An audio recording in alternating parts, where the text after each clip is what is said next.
बिस्मिल्लाहिर्रहमानिर्रहीम। अस्सलाम वालेकुम दोस्तों। वीडियो शुरू करने से पहले मेरे चैनल को सब्सक्राइब करें और नीचे दिए हुए बेल आइकन पे क्लिक करें ताकि आने वाली वीडियोस का आपको नोटिफिकेशन मौसूल हो सके। दोस्तों, आज हम जिस कंपनी को आपके साथ डिस्कस करने जा रहे हैं उसका नाम है शिफा इंटरनेशनल हॉस्पिटल लिमिटेड। इसका स्टॉक मार्केट में सिंबल SHFA है। ये कंपनी मिसलेनियस सेक्टर के अंदर रजिस्टर है। इस कंपनी की प्रिंसिपल एक्टिविटी मेडिकल सेंटर्स मतलब हॉस्पिटल्स पाकिस्तान में बनाना, उसी तरह के मेडिकल सेंटर्स, फार्मेसीज रन करना और लैब कलेक्शन मतलब लैब के टेस्ट करना, ये इनकी प्राइमरी एक्टिविटी है। करंटली इनकी कैपेसिटी यूटिलाइजेशन इस्लामाबाद में जो सेंटर है वो 56% और फैसलाबाद में जो सेंटर है वो 23% तक है। शिफा फाउंडेशन, तामीर मिल्लत फाउंडेशन, शिफा एम्प्लॉय ग्रेजुएटी फंड, शिफा तामीर Millat university, Shifa development services private limited, Shifa neuro science institute Islamabad private limited, Shifa national hospital Faisalabad private limited, Shifa medical centre Islamabad private limited, Shifa care private limited. अब अगर हम इसमें शिफा हॉस्पिटल लिमिटेड की होल्डिंग देखें तो हमें अंदाज़ा होगा कि इनका कितना परसेंट शेयर इन सब्सिडरीज़ में है। शिफा neuro science institute Islamabad private limited 100% owned है इनकी। शिफा इंटरनेशनल DWC LLC जो कि इंटरनेशनल कंपनी है वो भी 100% इनकी ओन्ड है। दुबई में ये इसकी प्रेजेंस है। शिफा national hospital Faisalabad private limited में 60% प्रेजेंस है। शिफा medical centre Islamabad private limited के अंदर 56% इनकी प्रेजेंस है और शिफा डेवलपमेंट सर्विसेज लिमिटेड की 55% ओनरशिप इनके पास है। इसी तरह दूसरी कंपनियों की भी ओनरशिप डिटेल जो है वो इनकी रिपोर्ट के अंदर पब्लिश की गई है। ये बड़े इंस्टीट्यूट हैं जो कि मैंने आपके साथ जो शेयर की, इनकी सब्सिडरी के अंदर कितनी शेयर होल्डिंग है। अब ज़रा हम इसके फाइनेंशियल रिजल्ट्स की तरफ नज़र डालते हैं और देखते हैं कि इसकी पोजीशन क्या है और इसमें होल्डिंग लेनी चाहिए। इसके शेयर की फेस वैल्यू 10 रुपये है। इसने अपना 52 वीक्स की जो हाईएस्ट प्राइस टच की वो 257.89 और लोएस्ट प्राइस जो इसने टच की वो 165.66 पैसा थी। फ्री फ्लोट इसका स्टॉक मार्केट के अंदर 55% है। टोटल शेयर देखे जाएं तो तकरीबन 3,47,00,000 के लगभग शेयर्स जो हैं इनके स्टॉक मार्केट में ट्रेडेबल अवेलेबल हैं और 6,32,00,000 के लगभग जो शेयर हैं वो टोटल इनके शेयर बनते हैं 55% के हिसाब से। अब अगर हम इसकी PE स्क्रिप्ट की देखें करंटली तो वो तकरीबन 11.61 बनती है। करंट इसकी फ़र्स्ट क्वार्टर की EPS के लिहाज से देखी जाए तो वो तकरीबन 29 बनती है, लेकिन फ़र्स्ट क्वार्टर कोई ऐसा वो एवेल्यूएशन क्राइटेरिया नहीं होता। लेकिन अब अगर हम इसकी फुल 1 ईयर की प्राइस ग्रोथ देखें तो 8% डिक्लाइन 1 ईयर के हिसाब से आया। लास्ट 1 मंथ में तकरीबन 5.60% डिक्लाइन और अगर हम इन अमाउंट टर्म देखें तो 7.95 रुपये का डिक्रीज़ आया पिछले 20 ट्रेडिंग सेशन के अंदर। और इसकी बुक वैल्यू इनके फाइनेंशियल्स के मुताबिक 140 रुपये 53 पैसे और एक्सपेक्टेड फेयर वैल्यू 165 रुपये 53 पैसे है। इसका ईयर एंडिंग जून के अंदर है और ये एक शरिया कंप्लाइंट स्क्रिप्ट है। लास्ट 5 ईयर में जो इसकी परफॉर्मेंस रही तो 2018 में 10 रुपये 21 पैसे की EPS और 45% डिविडेंड, 2019 में 14 रुपये 25 पैसे की EPS और 25.50% का डिविडेंड इसने दिया। इसी तरह 2020 में 8 रुपये 18 पैसे की EPS, लेकिन इसने कोई डिविडेंड और या कोई पे आउट अपने शेयर होल्डर को नहीं दिया। 2021 में 2% का सिर्फ बोनस शेयर इशू किया इसने।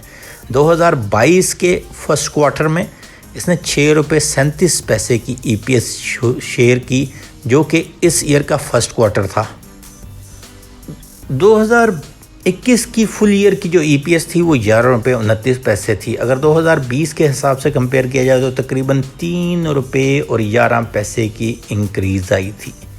लेकिन 11 रुपये के लिहाज से देखा जाए सिर्फ फर्स्ट क्वार्टर की ईपीएस जो 6 रुपये 37 पैसे है, इसका मतलब ये है इसी को कंजर्वेटिव मोड में 4 रुपये या 5 रुपये के हिसाब से हम इसकी एवेल्यूशन करें तो हमारी एक्सपेक्टेशन के मुताबिक 15 से 20 रुपये के दरमियान इसकी फुल ईयर की इस साल की ईपीएस आने चाहिए। अब हम देखते हैं इसने फर्स्ट क्वार्टर में ऐसा क्या तब्दील किया जिसकी वजह से इसे इतना ज़्यादा एडवांटेज हुआ कि लास्ट ईयर के मुकाबले में इसकी ग्रोथ जो थी वो बहुत ज़्यादा थी। क्योंकि लास्ट ईयर फर्स्ट क्वार्टर में 1 रुपये 75 पैसे की ईपीएस थी और इस साल फर्स्ट क्वार्टर में 6 रुपये 25 पैसे की ईपीएस है। ये दोनों में ठीक ठाक डिफरेंस है। इसके अंदर जो इन्हें सबसे ज़्यादा एडवांटेज हुआ वो है अदर इनकम के अंदर। अदर इनकम जो लास्ट ईयर थी वो 6 मिलियन रुपीस थी और इस दफ़ा 194 मिलियन रुपीस है। अदर इनकम में सबसे अहम फैक्टर जो आता रहा है वो है जो इनका DWLLC शफा इंटरनेशनल जो इन्होंने दुबई में 100% ओन सब्सिडरी खड़ी की है, उससे इन्हें बहुत ज़्यादा एडवांटेज हुआ। डाउन द लाइन देखा जाए तो क्यों एडवांटेज हुआ इतना ज़्यादा, उसकी सबसे बड़ी वजह बाहर से जब डॉलर की रेमिटेंस पाकिस्तान में हुई या पाक रुपी से अगेंस्ट दुबई रियाल की इनकी रेमिटेंस पाकिस्तान में हुई तो उससे जो पाक रुपीज़ और डॉलर की पैरिटी बढ़ी, उस वजह से इनकी ईपीएस में ठीक ठाक चेंज आया। इसका मतलब तो ये हुआ कि जो ये क्वार्टर जिस क्वार्टर में अभी हम चल रहे हैं सेकंड क्वार्टर, इसमें भी पाक रुपीज़ और डॉलर की प्राइस ऊपर ही रही है। इसका मतलब है कि ये क्वार्टर भी इसका बहुत अच्छा होने जाएगा।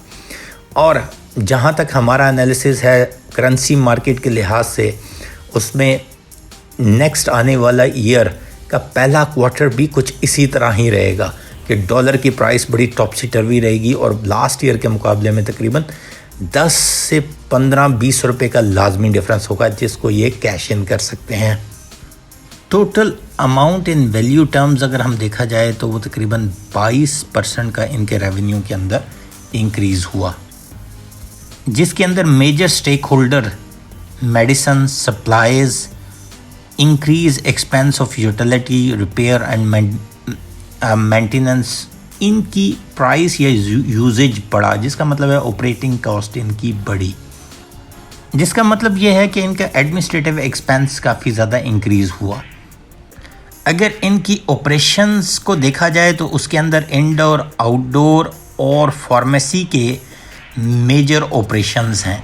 इंडोर, आउटडोर पेशेंट्स और फार्मेसी। इसी तरह लैब के भी कुछ ना कुछ इनके जो हैं इन्होंने टेस्ट शुरू कर दिए हैं और उसके लिए ये नई नई लैब्स बना रहे हैं डिफरेंट सिटीज़ में टू एक्सपैंड देयर नेटवर्क।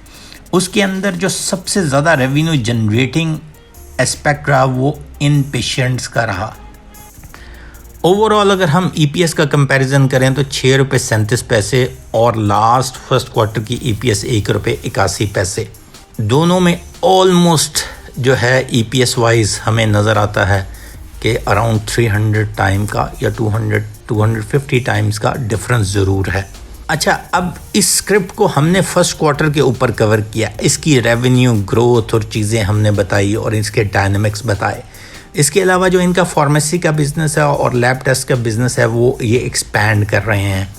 इसके साथ साथ अगर की फैक्टर देखें हम इसकी प्राइस या रेट वाइज, जो कि एक अहम पॉइंट होगा हमारे एनालिसिस में, लास्ट 5 ईयर में इसने जो कोविड के दिनों में अपनी लोएस्ट प्राइस टच की थी वो तकरीबन 178 और 175 के लगभग थी। और इस दफ़ा जब मार्केट का डाउनफॉल आया तो इस स्क्रिप्ट ने 165 देखा और अब ये तकरीबन 184-85 पे ट्रेड कर रहा है। अब मैंने आपको इसकी ईपीएस भी शेयर कर दी। इसकी करंट ईयर की जो ईपीएस है 6 रुपये 37 पैसे पहले साल की, और उसकी बेसिक रीज़न भी बता दी। और हमें लगता है अगला क्वार्टर भी बड़ा अच्छा पोस्ट होने जाएगा जो ऑलमोस्ट फुल ईयर की ईपीएस को टच करता हुआ हमें नज़र आएगा। इस टाइम इसमें पोजीशन लेना कुछ इसी तरह है कि हम अर्ली इसके अंदर जाके पोजीशन लें और तकरीबन 6 से 8 महीनों के लिए इसके अंदर ज़रूर स्टेक लेके रखें, क्योंकि हमें नज़र आता है कि ये स्क्रिप्ट आसानी से दोबारा अपना हाई 250 को सरपास करेगा, जो कि 257 का था लास्ट ईयर। फ्यूचर एस्पेक्ट में ऑलरेडी शेयर कर चुका हूं कि इस कंपनी के ये बड़े अच्छे प्लान है कि ये अपना लैब का बिज़नेस बहुत ज़्यादा एक्सपैंड कर रहे हैं, उसकी तरफ इनका काफ़ी फोकस है, और ख़ुसूसन इंटरनेशनली जाना, और वहाँ के टेंजिबल एसेट भी लास्ट ईयर इन्होंने कुछ सेल किए थे, इस दफ़ा नहीं सेल किए, तो उसकी वजह से भी लास्ट ईयर कुछ एडिशन हुआ था इनकी EPS में। लेकिन इस साल ये जो है अपने पिछले 5 सालों की EPS से हाईएस्ट EPS पोस्ट करने जाएंगे, जो कि 2019 में थी 14 रुपये 25 पैसे, और उस वक़्त या उस टाइम में इसकी जो ट्रेडिंग रेंज निकाली जाए पर ईयर के लिहाज से तो बहुत अच्छी थी। 2019 में ये तकरीबन 250 के करीब ट्रेड होता रहा। इसने अपना लोएस्ट बड़ा फ्यू टाइम के लिए 200 से नीचे आया, लेकिन ये दोबारा 200 से ऊपर और 225 की रेंज में ट्रेड करता रहा, और 2020 के स्टार्ट में इसने 344 का हाईएस्ट बनाया, और उसी तरह इसने 2017 में भी जब 52,000 स्टॉक मार्केट थी तो उस टाइम भी इसने 325 का हाईएस्ट बनाया था।